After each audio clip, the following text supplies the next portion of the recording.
Magandang hapon po sa inyong lahat mga amigo. For today's video, dumating na pala yung order natin sa Shopee na pang paint remover dahil ang tawag doon. So, tingnan natin kung maganda ba siya. Okay, so ang gagawin natin, susubukan natin kung maganda bang klase yung paint remover. So, kumuha na pala ako ng upuan para gagamitin natin sa pagtanggal ng pintura. So, kasama natin si Amiga. Yun, no?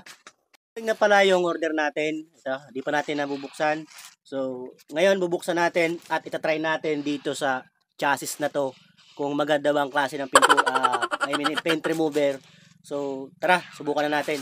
Binubuksan ko na pala ang paint remover na nabili ko sa Shopee at gagamitin natin para matanggal ang pintura ng motor na ito. Dahil nga sa wala tayong magawa ngayong araw, for today's video, itatanggalin na natin ang pintura na nakakabit sa chassis ng motor na ito. Ganito nga ni tsura ng paint remover na nabili natin sa Shopee para gamitin at tanggalin ang pintura na nakakabit sa chassis na ito. Susubukan nga natin kung maganda ba ang paint remover na nabili natin sa Shopee. Pansin nyo naman, ang chassis na ito ay dami ng kalabang, so try natin isprayhan kung maganda ba ang paint remover na ito. At pagkalipas nga ng ilang minuto, napansin nyo naman, nagbakbak na yung pintura na isprehan natin. Sa mga gusto mag-DIY o magpintura ng kanilang mga motor, ito ang recommended ko pang tanggal ang pintura sa chassis ng motor nyo. Sa mga hindi po nakakalam, ginagawa ko, tinatanggal ko muna yung lumang pintura para kumapit yung bagong pintura na ipipintura. So bago natin ma-achieve ang gusto natin, kailangan mo natin paghirapan. At syempre pagpaguran din para maging maganda ang output. So ginamitan ko lang pala to ng lumang toothbrush at nakita nyo naman natatanggal na yung lumang pintura. Gumamit na pala ako rito ng lumang kutsilyo para matanggal na yung pintura. So ang ginagawa ko, kinakaskas ko to ng dahan-dahan. Trabaho ang gagawin natin dito kasi napakaraming pintura na natanggalin natin. So dahan-dahan lang tayo sa matapos ang project. Habang tinatanggal nga natin ang pintura ng motor na ito, so magsha-shoutout muna tayo sa mga followers natin. Shoutout pala din sa Gapuhon at treasurer sa Barangay Antipolo, Bulansor. So pangalawang spray ko na pala to para matanggal ang lumang pintura. So, at kung kayo nga ay mag-DIY at ganitong paint remover ang gamit nyo, so ingat-ingat din kayo kasi makatiyan. Shoutout din pala sa isang followers natin from Magallanes, Sorsogon. Shoutout pala sa iyo, Russell Hodrial. At isa pa sa followers natin from Magallanes again. Shoutout pala sa iyo, Jersam Apon. Marami-rami na rin parang pintura na tanggal natin sa motor na ito. At kung bago ka pa lang nga sa channel na ito, so huwag kalimutan mag-subscribe at i-share ang video na ito para maraming makapanood sa ginagawa natin. At isa pa sa masugid natin tagapanood, shoutout sa iyo. Shoutout pala sa iyo, Joel Hime ng Antipolo, Bulansor. So malapit na pala tayong matapos sa pagtanggal ng pintura ng chassis na ito. So napansin nyo naman, marami ang kalawang at konti na lang yung pinturang tatanggalin natin. Tuloy-tuloy nga ang trabaho natin dito para matapos natin ang project na ito. So napansin nyo naman, gumamit ako dito ng plastic. Naglagay nga pala ako ng plastic sa aking kamay kasi ma-half-day yung paint remover na nabili natin sa Shopee. Habang nga tinatanggal ko yung dating pintura ng motor na ito, naisip ko na hindi pala biro ang magbuo ng isang motor. Kahit ganun pa man, hindi natin susukuan ang motor na ito hanggang sa matapos. Sa tinagal-tagal nga ng panahon, ito na yung natapos natin. So kunti na lang,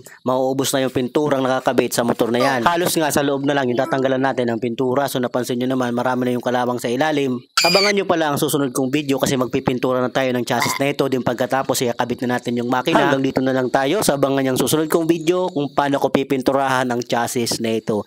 Then kung bago ka pa lang sa aking channel, huwag kalimutan mag-like, mag-follow at mag-subscribe. Din pakishare naman